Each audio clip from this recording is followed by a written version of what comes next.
I got injured on the Wednesday training session, which actually happened to be my birthday as well. It was the build up to the first test, so we're in Perth still. There's instant tests that you can do with the physios to sort of see around your knee of what they think it might be. All those tests came back as not good, but nothing sort of catastrophic, so we didn't really know. My knee swelled up quite a bit. As it was, we MRI'd that afternoon, and then I actually had the results back by about 6 o'clock that evening, where I found out that I'd done the lot, and that was it. Charlie sustained an ACL injury, so an anterior cruciate ligament. Anterior means to the front, cruciate is French for cross, so it's two ligaments across the middle of your knee, and they provide your knee with a lot of stability. Usually that happens is your knee rotates or turns and ruptures the ligament. It's a key stabilising ligament, it's virtually impossible to play on without.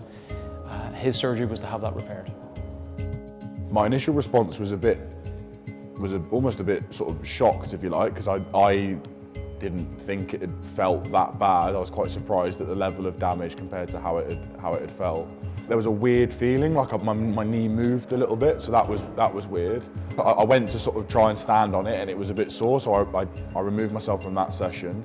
That whole like limbo time whenever you get injured, like the time between getting injured and the scan results coming back is always a weird one, because you're like, oh, is this nothing? Is this a lot? Is this something? And you almost, I don't know, you don't want to play that guessing game. It's almost just like, it is what it is. I'll get the scan, I'll get the results, and I'll find out what the plan is from there. And then obviously that process took about 6-7 hours to go scan, come back, results, get them back, and then you go, oh right, yeah, cool, that's what it is.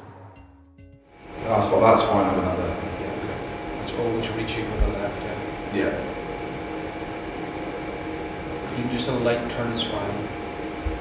6 to 8. Just do what you can.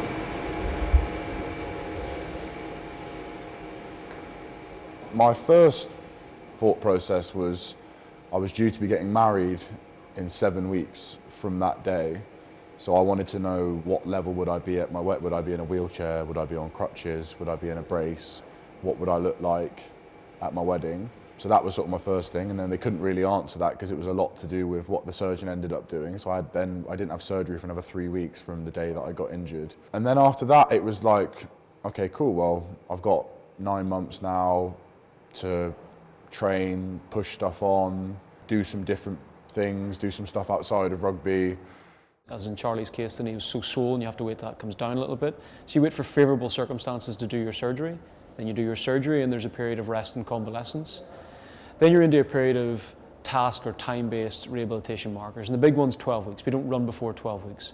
Charlie's only 8 weeks now post-op, so you'll see a lot of what he's doing now is rebuilding the strength he's lost through the rest period, getting the muscles around the knee nice and strong, ready for that 12-week running. Now, how they actually reconstruct his cruciate is they take some of his hamstring and they core that. So they've actually removed part of the hamstring, which we've now got to rebuild, and that's a big restraint that we've got to reconstruct. So he's doing a lot of specific hamstring strengthening exercises. The quads are often the first and most visible thing to waste, so a lot of our rehab is based around that. And actually the glute controls a lot of the side-to-side motion on the knee, so you'll see a lot of his rehab now focusing on that. One of the first things I did with all of this was a big goal-setting piece with a sports psychologist that I work with. Revisited my whys and you know why I play rugby, what it is that I want to achieve from this, and then I find it quite powerful to think about the person that I can be in 9 months and the experiences that I could have had in this time, and then almost work back from there to now with like, okay, well if that's where you want to be in 9 months, then is that achievable and is that realistic? Yes. Okay, well how are we going to do that? And then that then fuels your day to day. I've got very clear goals for today and then for this week and then for the week after, and then you just keep your head down almost looking at those things, and before I know it, that 7 months will have flown by. I was having a few problems with my shoulder, and this is one of those goals. This is a sort of a bonus, if you like, of the knee, of that this is a 3-month recovery sort of all in, and obviously the knee is 9 months, so this will be done by Christmas. If I was fit with my knee, I'd be signed off to be back playing comfortably by Christmas. But as it is, I can get this done. It doesn't impact the stage of my knee rehab that I'm at. It won't slow down when I start running. It won't slow down any of those things. So it's a little bit of a buy one, get one free. Let's do that up and one down. Any pain? No. So we're resisting the temptation to use bicep. That was a good rep there. Let's do 5 from there. You don't want the shoulder to get in the way of the knee or the knee to get in the way of the shoulder, so the timing's crucial. So if we know we can run at 12 weeks, that's not the good time to do the shoulder. Shoulder, you're around about, take about 4 weeks before you can run with that. So we decided to do the shoulder at 10 weeks, that we could allow that to rest for a little bit longer, such that both are ready to run at 12 weeks. I think, particularly in Charlie's case, as an experienced international player, provided you can see a plans in front of him, how we logically move from one step to the other, he just fully buys into whatever we're doing on a given day. He's exceptionally diligent. He's as diligent a rehabber as he is a rugby player. He's a joy to work with. It was a big knee surgery. I think as things go, he's doing exceptionally well. I want to use this time to see how I can be better in other ways and watch more rugby and so those are the things that, like, as I'm going, like, they excite me, and those things will take as long as they take.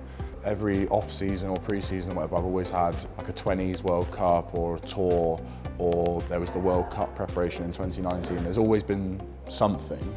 So I've never had like a prolonged pre-season training period, which is massive. So this is the opportunity to have a prolonged training period that I've not had for a very long time. And as I said, from a goal point of view, I can then use that to come back physically in a better place than I've ever been before. The timings and stuff almost don't bother me too much, because I know if I get those things right, I will be well within the time that they potentially, like, they schedule for injuries.